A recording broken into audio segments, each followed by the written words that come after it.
What do you do if you've made an amazing rib roast and you need to do something with the leftovers? Well, in this video, we'll show you exactly what to do. You'll take an amazing rib roast, and after having it for dinner, the next day, you're gonna end up with an awesome sandwich. Here's how to do it. First, we're gonna take our rib roast and make sure it's nicely twined. Get that string on there tightly and cut off all the extra string as well. And then cover it in mustard. Get it all over the rib roast. And then take some salt, black pepper, as well as garlic powder. Mix that together. And then make it rain on that rib roast. We want full coverage, so make sure to season it all over. Then, on a large sheet tray, I'm going to place some parchment paper out. And on top of that, a rack. I'll set my predictive thermometer to the temperature that I want. And then I'm going to place the rib roast onto the rack.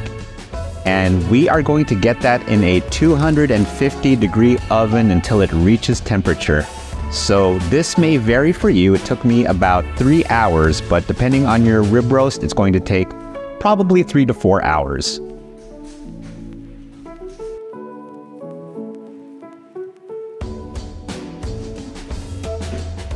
Also, you did make Yorkshire pudding, right? The recipe for that can be found down below. Now with our finished rib roast, I'm going to take off the twine, and we're going to cut right into that. And that looks awesome. Nice, cooked just the way I like it. I'm going to cut myself off a thick slice here. Wow, check that out. That is beautiful. Then take a little bit of it with a piece of Yorkshire pudding. Probably one of the best things that I have ever eaten. That reaction is no exaggeration. But the next day, let's talk about leftovers. First, let's take 3 onions or 1 large onion, dice that into little pieces, dice it however you like, and then heat up a pan over low heat and add your onions in. And what we're gonna do here is we are going to caramelize these onions. I've added a dash of salt, and we're gonna cook this for about 30 minutes, sauteing it every couple of minutes to make sure nothing burns. And I'm also going to add water if things start to get burnt in there. And finally, we have some caramelized onions. It's a labor of love, but it's totally worth it for this sandwich. Next, we have our leftover rib roast, and I'm going to slice off a few pieces.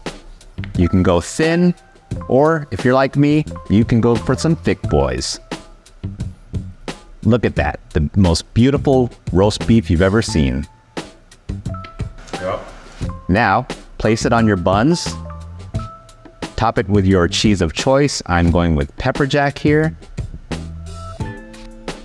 And place it in your air fryer for 10 minutes. And don't forget to top it with those caramelized onions. That is absolutely necessary. Once it's all topped, into the air fryer for 350 degrees for about 10 minutes. Next, we need a dip, because yes, these sandwiches are going to be dipped. I'm just going with a little bit of gravy powder and some broth. I'm getting that all nice and mixed up. I don't want it to be too thick. And that consistency is just right, a little syrupy. That's awesome. And here is the end product. They are beautiful. Also, it'd be nice to have a little bit of horseradish cream. Now it's time to taste. Dunkin' a cookie. Oh man.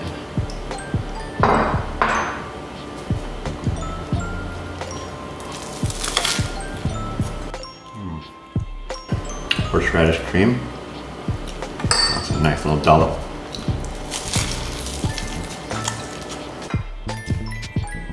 Rib roast, prime rib, whatever you call it, it's gonna be delicious. But don't count out what you can do with the leftovers, because wow, they are the bomb. or they can be the bomb. But what do you like to do with your leftover prime rib or rib roast? And what are your favorite beef or steak recipes? Let me know in the comments below. And if you have any ideas for any recipes, let me know in the comments below as well. Thank you for your continued support. I truly appreciate it. Well, until next time, YFP out. Oh, my eyes.